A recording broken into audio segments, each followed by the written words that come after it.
how do people, what's the best way we'll wrap this up, but how do people get connected to you in the sense of what you're doing? And then also, where can we go to get that information with our city? How do we get plugged in? So, a couple of things. I think, especially if you're somebody that is really thinking about you're wanting a change with something that's going on in your city, whether it be something really big and controversial like a non-discrimination ordinance, or maybe it's just that you would like a crosswalk down the street from you so that your neighborhood can be safer. Oh my God, if my neighbors are listening to that.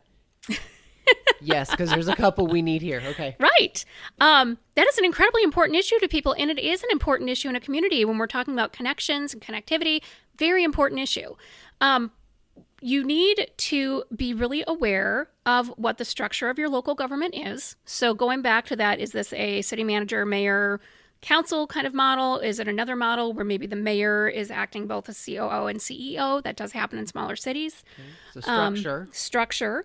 And then who your city staff contacts are, because for most of the things that you want to do any kind of activism, whether big or small on, city staff is going to be your first stop, because they're going to be able to answer questions for you like, oh, actually, I'm so glad you asked. We have this in our budget next year to do.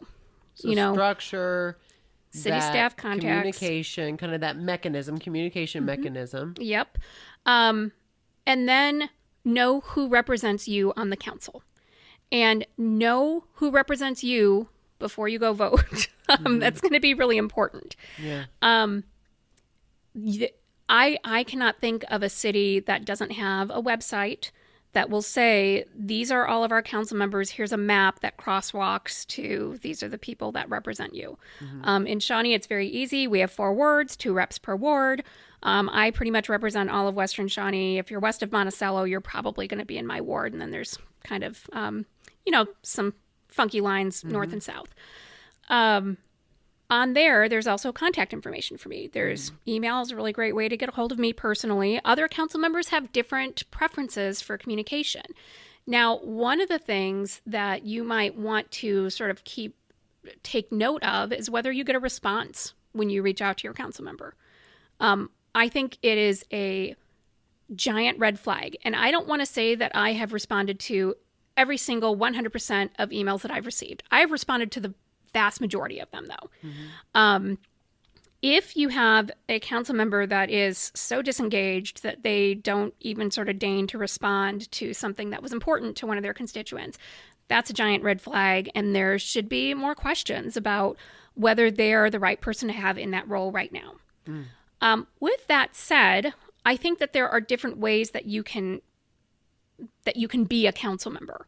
And one of the ways is to be sort of hyper engaged and be everywhere all the time, social media, events, responding to everybody. You also have people that are just kind of doing the bare minimum. And that doesn't necessarily mean that they're a bad representative. Then you're just going to have to look at their voting patterns, what their behavior is in the council. And those things are hard to find. And that was why I was making my push about local journalism.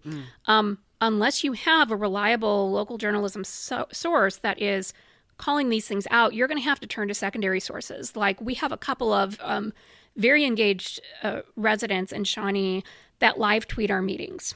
They're going to live tweet the meeting, whether it is a big controversial meeting or whether it is a run-of-the-mill meeting. One of them at least also kind of puts their thoughts at the end and says, in watching these, it's very interesting that this representative said this because it's inconsistent with what they said, at this other time. So I do think that those are helpful, but if that's what you're turning to as your source of information, you have to remember that that is just one person and they probably aren't a journalist by training.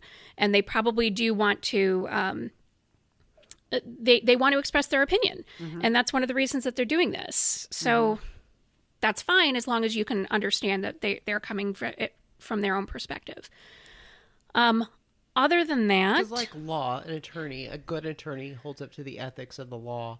Yes. A good journalism holds to the ethics of getting the story. Yes. And they are going to do things that you might not think of, like perhaps they'll disclose whether they received a written email response to their interview questions or whether it was a live interview.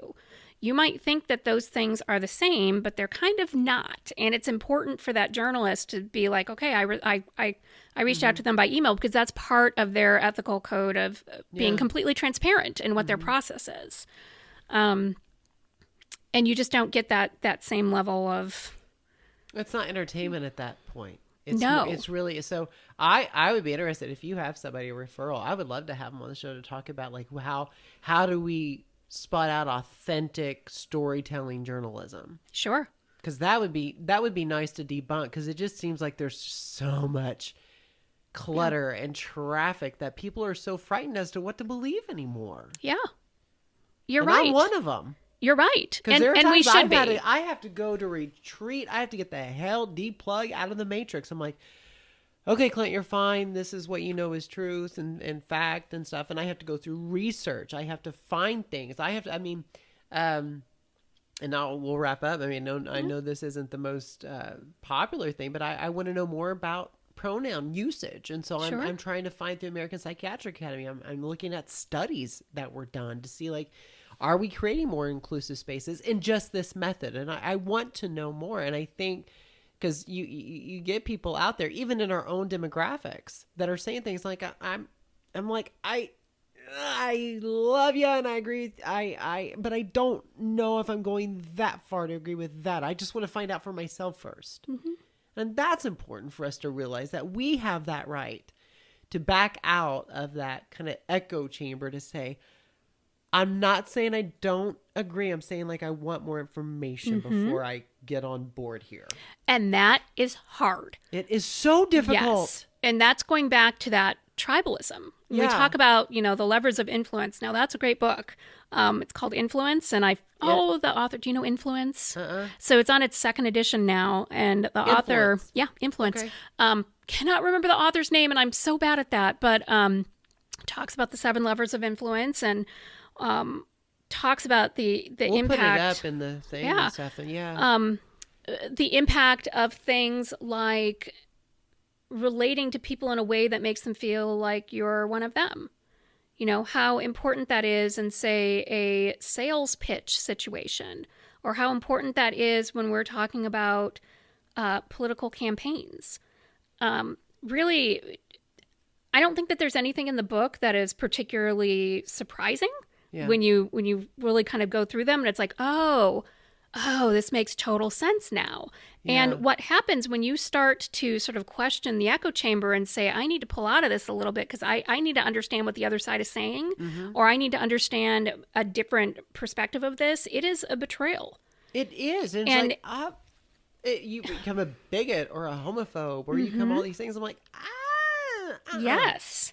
And it is hard to assert yourself in that situation in a way where you're basically not going to be ostracized completely from that group.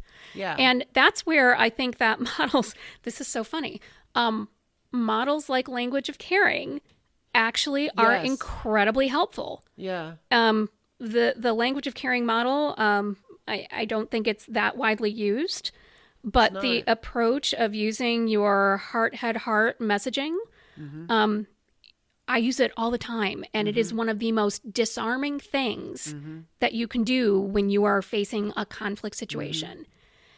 And we all need to kind of figure out how to do that, and how to do it in a way that shows, the people that we're sort of already a part of, that we still love them, and that we're not somehow second guessing their value or what they're bringing to the table, but that we are just on our own journey and we're trying to understand things in a way that makes sense to us with our own experiences. We all need practice doing that. Yeah.